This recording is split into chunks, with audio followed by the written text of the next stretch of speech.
para marcar lo más relevante en torno a la cuestión que estamos abordando. Entonces os voy a buscar, vale, ya tengo aquí el mapa, vale, perfecto. Vale, bueno, esto os lo voy a enseñar luego. Las críticas que hay dentro de la propia Israel a los problemas internos, ¿no? Del ejército. Vale, pues aquí vamos a buscar también... Vale, bueno, es igual. La cuestión. ¿Qué tenemos ahí? Bueno, tenemos el mapa que os hice la otra vez. Y tenemos básicamente los principales puntos en los que Irán, perdón, puede ejercer presión, ¿no? Y muchas veces cuando se habla del estrecho de Hormuz, pasa el 50% del crudo mundial. Bueno, hay distintas cifras, unos hablan del 30, otros del 50, en todo caso, mucho crudo mundial. Pero claro, hay que pensar que eso no es lo normal, es decir, que incluso en una situación complicada, bloquear estos estrechos es bloquear la navegación mundial de China, de India, de un montón de países con los que no quieres llevarte mal. Por tanto, es la última opción que tienes ya en caso de una guerra total donde veas que te van a invadir el país o te lo van a bombardear o en fin, que hay un peligro para el régimen. Muchas gracias, Edet Thanos. Goida para ti.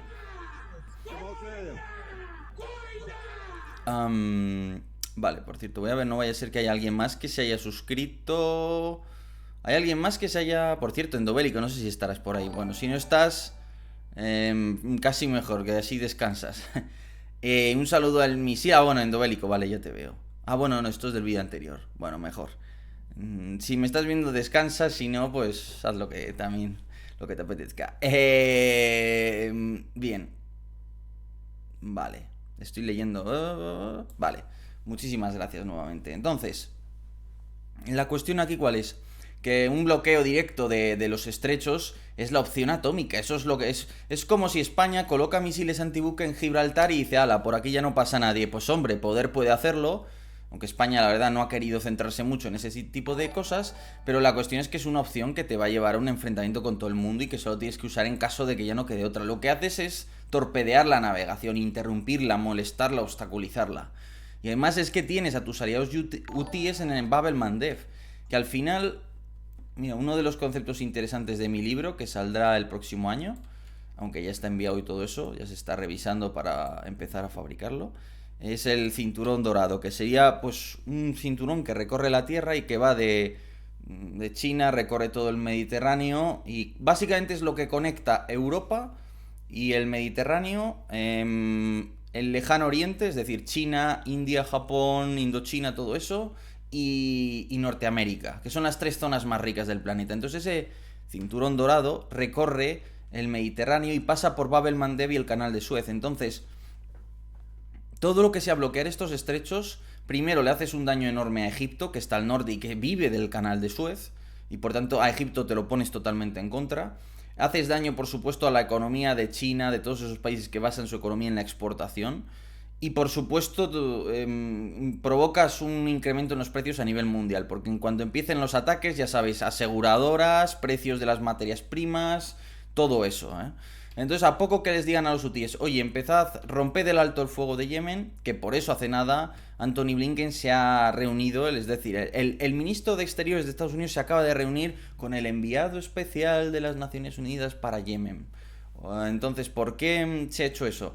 Porque hay una paz en Yemen que se estableció en 2022 y quieren que se preserve. Claro, la cuestión es que a Irán ahora le puede interesar decirle a los hutíes, oye, empezad a molestar, que os enviamos armas, os enviamos dinero y ya está. Empezad a tocar las narices en Bab el Mandeb, empezad en Bab el Mandeb a colocarme, perdonad, disculpad, minas navales, lanzad unos ataques con lanchas bombas sobre unos buques mercantes, utilizad algún misil antibuque, etcétera, etcétera, etcétera, ¿no? Romped la paz. Y entonces ya aquí de entrada provoca una subida en los precios. En Hormuz más de lo mismo, no es que yo vaya a bloquear el estrecho, lo que voy a hacer es mandar al Sepah, a las fuerzas especiales de la Armada Revolucionaria, a cargarme precisamente a secuestrar una serie de buques, como ya han hecho en el pasado. Es que han llegado a secuestrar buques de la Armada de Estados Unidos. Se los han llevado y lo han hecho con buques civiles, petroleros, lo han hecho. Entonces, hago eso, por tanto, otra vez, riesgo de secuestro de buques, que me aumenta los costes, me han robado encima, básicamente me han robado un buque. Entonces, todo ese tipo de cosas van incrementando los costes de la guerra, van diciendo, Egipto se pone de uñas y dice, oye, aquí, ¿qué pasa? Yo quiero que me garanticéis la seguridad marítima del canal de Suez, ya basta de seguir con este conflicto, ¿no? Entonces yo con eso le aumento los costes. ¿Qué más cosas puedo hacer incluso ya pensando de una manera, bueno, pues más creativa? Irán, por cierto, si queréis suscribiros a Political Room aquí a Twitch, pues os lo agradezco. Pero Irán, ¿qué puede hacer esto? Es decir, vamos a ver.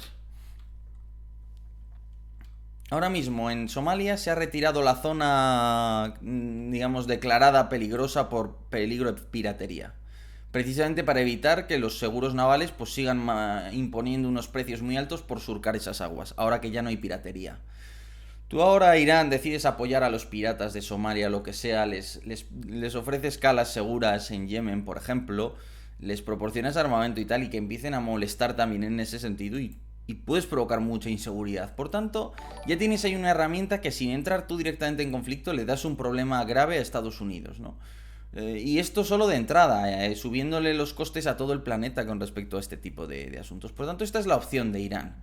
Luego, por supuesto, tengo el eje de resistencia, que son un montón de grupos de milicias aliadas por todo Oriente Próximo y más allá de Oriente Próximo, que puedo utilizarlas pues en este gran creciente chií, en esa gran franja chií controlada por Irán, pues dar problemas, generar inestabilidad política en Irak, animar al Sadr a tomar el poder, en fin, generar inestabilidad en un país como Irak, que aún es simbólico para la política de Estados Unidos porque han pasado mucho tiempo allí, ¿no?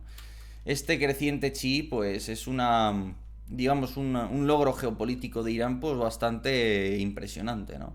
Y que les da muchas opciones. Todo por no hablar de la desestabilización del Líbano, bueno, todas las cosas que se pueden hacer. Pero esto es el contexto probable. O sea, una guerra regional es improbable. Puede suceder si hay un error de cálculo.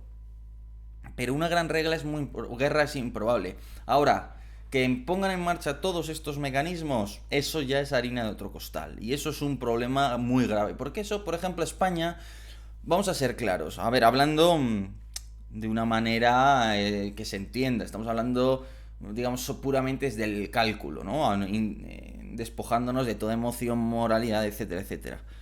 Digamos que el hecho de que haya una guerra en cualquier parte del mundo, a España, entre comillas, le da igual, ¿no? Sea más o menos violenta, entre comillas. Lo que le puede importar a España es que, debido a esa guerra, se le traslade un aumento en los precios, ¿no? Por ejemplo, la guerra civil siria a España no le afecta en nada.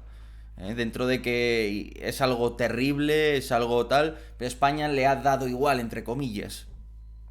Con cualquier guerra, si pensamos en Georgia, Ucrania, Nagorno-Karabaj, lo que sea, al final tú no tienes un coste humano, tú no tienes víctimas. Lo que puedes tener son costes, y esos costes van derivados a la situación geopolítica, ¿no? A esa geoeconomía en la que te trasladan el aumento de la inestabilidad al aumento en el precio de los productos, porque al final es lo que te están diciendo, ¿no?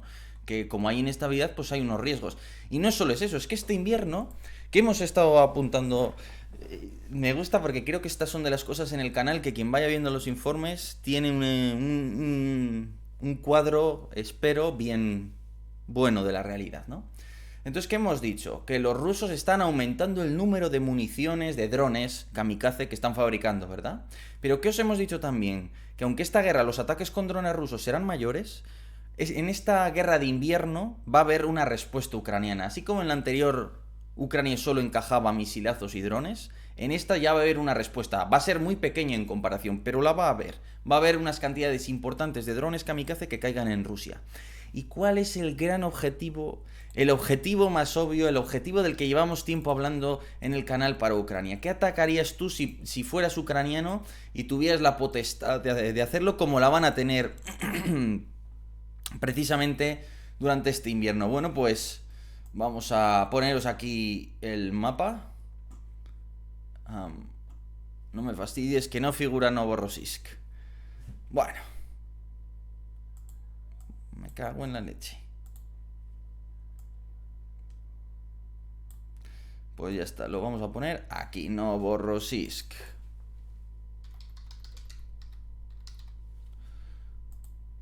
Vale, tipo de icono. Estrellita, ¿dónde está la estrellita? Aquí está la estrellita, vale, perfecto. Ahí lo tenéis, ¿vale?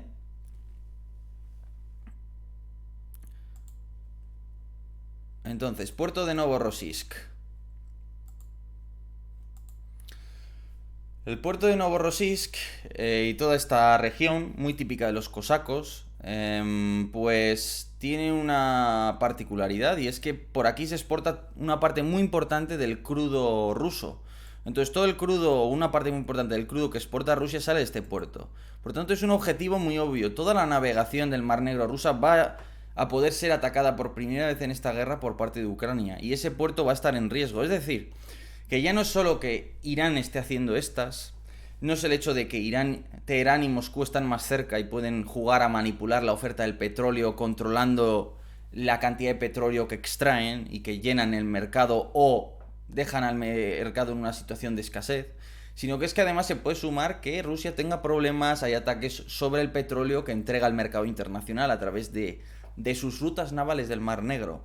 Por tanto, se pueden combinar varias cosas en esta crisis, ¿no? Y luego, digamos, por si todo esto fuera poco, hay un asunto que me parece sumamente interesante, y es el siguiente. Vamos a ver si encuentro... Vamos a ver... Vale, por ejemplo... Vamos a ver que os lo pongo. Vamos a ver. Fijaros. Saturday, September 14th, just before 4 a.m., an onslaught of more than 24 Iranian-made drones and low-flying cruise missiles crippled the kingdom's oil production. These images, never before released, are from the Saudi state oil company known as Aramco. This attack hit the heart of Saudi Arabia's. Vamos a ver, ¿qué estáis viendo en este vídeo? Bueno, estáis viendo el mayor ataque, son imágenes exclusivas del mayor ataque realizado de Irán contra Arabia Saudita. Fue en 2019, precisamente por estas fechas, hace un mes, ¿no? En septiembre, y golpeó una serie de depósitos de una de las mayores refinerías del país y de un campo de petrolíferos situado junto al mismo, ¿no? Se llama Abqaiq. ¿Qué es lo relevante de este ataque? Del ataque de Abqaiq, que fue un auténtico mensaje. ¿Qué sucedió? Resulta que por la noche lanzan, creo que eran 4 misiles y un puñado importante de drones sobre una serie de instalaciones petrolíferas saudíes. Atacan de noche en parte porque es cuando hay menos gente trabajando, por tanto menos probabilidad de bajas mortales. De hecho, en estos ataques no murió nadie. Sin embargo, el daño que le hacen a Arabia Saudita, uno de los mayores productores, si no el mayor productor de petróleo del planeta, es tal que en un solo día tras este ataque logran reducir su producción a la mitad. El mayor productor del mundo, ¡pum!, de un día para otro 50% de bajada. ¿Qué os parece? Y no solo hacen eso, sino que los ataques golpean una serie de depósitos que no son la parte más complicada ni más vulnerable de una refinería. Es decir, que podían haber golpeado y haber hecho mucho más daño del que hicieron. Simplemente golpearon unos depósitos relativamente fáciles de reparar y de reemplazar. Cuando realiza este ataque Irán, se especula si una parte de los drones y los misiles vinieron de Irán y otra parte de Yemen. No está claro, nunca se ha esclarecido. Pero la cuestión aquí es que esas centrales estaban defendidas por Patriot, por Crotale y por cañones antiaéreos o Oerlikon, y ninguno logró detener a estas armas. Es decir, que había una defensa aérea, no era cualquier cosa. Es verdad que era una defensa aérea totalmente orientada a un ataque proveniente de Irán, no de Yemen.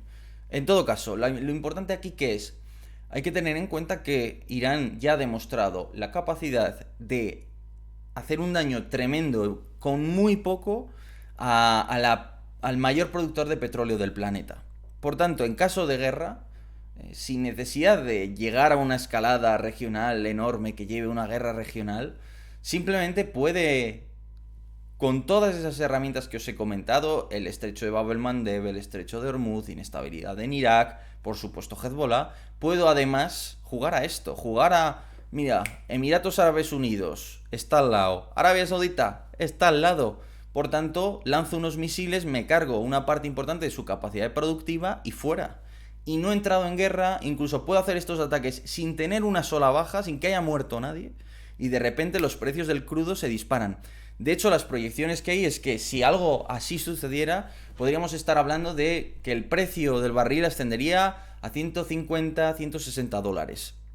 De hecho, tras aquel ataque pasó de unos 60 dólares el barril a 72, es decir, en un solo día se logró un incremento del 15% en el precio del petróleo mundial, con solo ese ataque a Arabia Saudita. Es decir, que si combinamos todas estas armas sin necesidad de entrar en un intercambio de misiles o de ataques aéreos, etc., yo ya estoy jugando con unas bazas muy, pero que muy poderosas, incluso para nuestras economías, como todos podéis imaginar. Por tanto, no es ninguna broma y no hace falta que lleguemos a una regional para que tenga consecuencias.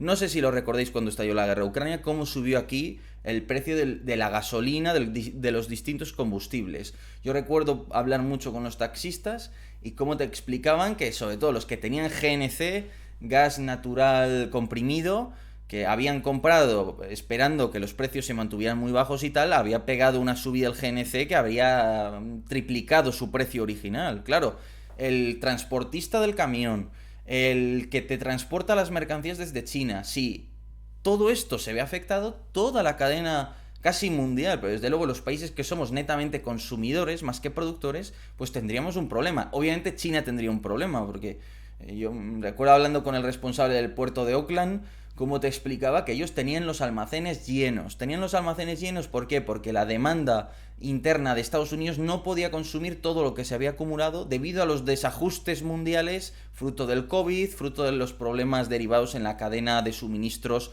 particularmente procedente del Lejano Oriente. Es decir, que todo esto te impone unos problemas muy grandes en la oferta y la demanda de toda clase de productos, manufacturas, materias primas, etcétera, etcétera. Y a eso puede jugar Irán. Y ya con eso, en víspera de unas elecciones en Estados Unidos, de la pérdida de poder adquisitivo de la clase media, de todo eso, yo ya tengo unas bazas muy importantes, que encima se conjugan con otra gran guerra que es la de Ucrania, ¿no? Estamos hablando de un escenario que sí que no es tan improbable. Sin que haya un intercambio de armamento, de misiles y tal, esto se puede llegar a suceder, ¿no? Por tanto, guerra regional, no hace falta llegar a eso para que el escenario sea complicado.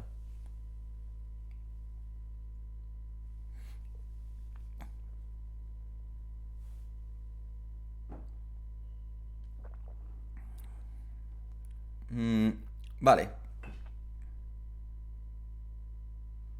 Un saludo a Ábalos.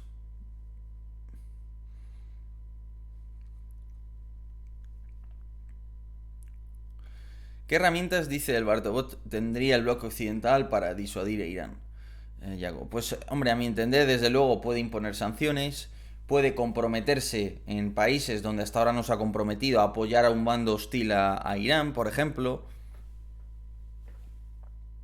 Puede llevar a cabo iniciativas de operaciones encubiertas dentro de Irán, es decir, apoyar a movimientos separatistas, apoyar a movimientos monárquicos. Bueno, mirad, un tema interesante. No voy a entrar a hacer valoraciones, pero ya sabéis que ha habido 2 acusaciones de financiación a partidos políticos por parte de Irán en España, ¿no?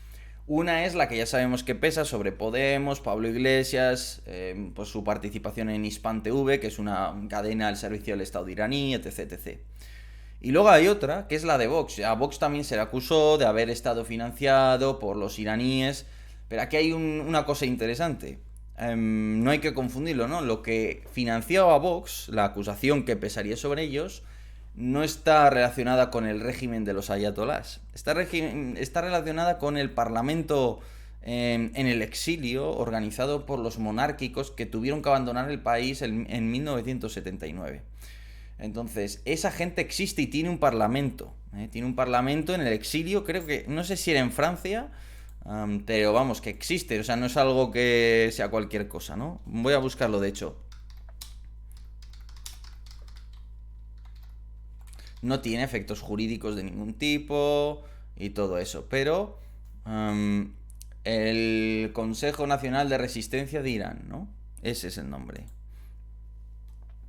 Tienen su página web, tienen todas sus cosas, ¿no? La cuestión es que esta gente mantiene el escudo de armas antiguo, ¿no? El de Persia, digamos, cuando aún se llamaba Persia.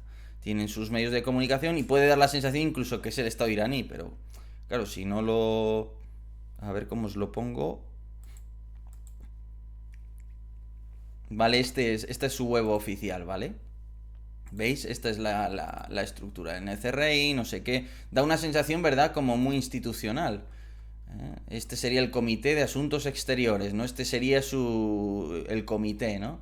Es decir, que no es ninguna... Que existen fuerzas opositoras grandes en Irán, ¿no? Y muchas minorías y tal, y por ahí se le puede molestar. Luego está el tema de justificar algún tipo de acción militar al final, de decir, oye, mira, vamos a bombardear a Hezbollah, vamos a bombardear Irán, podemos hacerlo, vamos a impedir físicamente que los buques con crudo abandonen Teherán, abandonen, pues eso, la isla de Car, las distintas terminales portuarias, Bandar, todos estos lugares a lo largo de la costa de Irán, precisamente.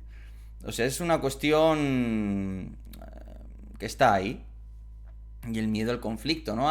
Incluso los ataques de decapitación, ¿no? ¿Afectaría al GLP? Afectaría a todos. Obviamente afectaría a todos. Al GLP le afectó menos. No sé por qué motivos exactamente, pero el más afectado con diferencia fue el GNC. Todos subieron mucho, pero el GNC fue tremendo.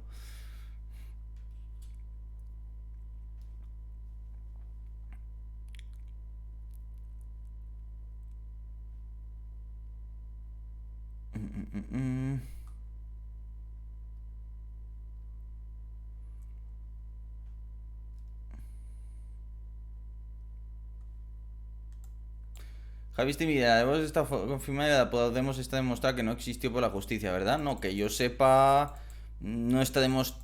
Vamos, no lo sé, no sabría decirte. Pero bueno, son las dos, digamos, acusaciones que se han vertido, básicamente.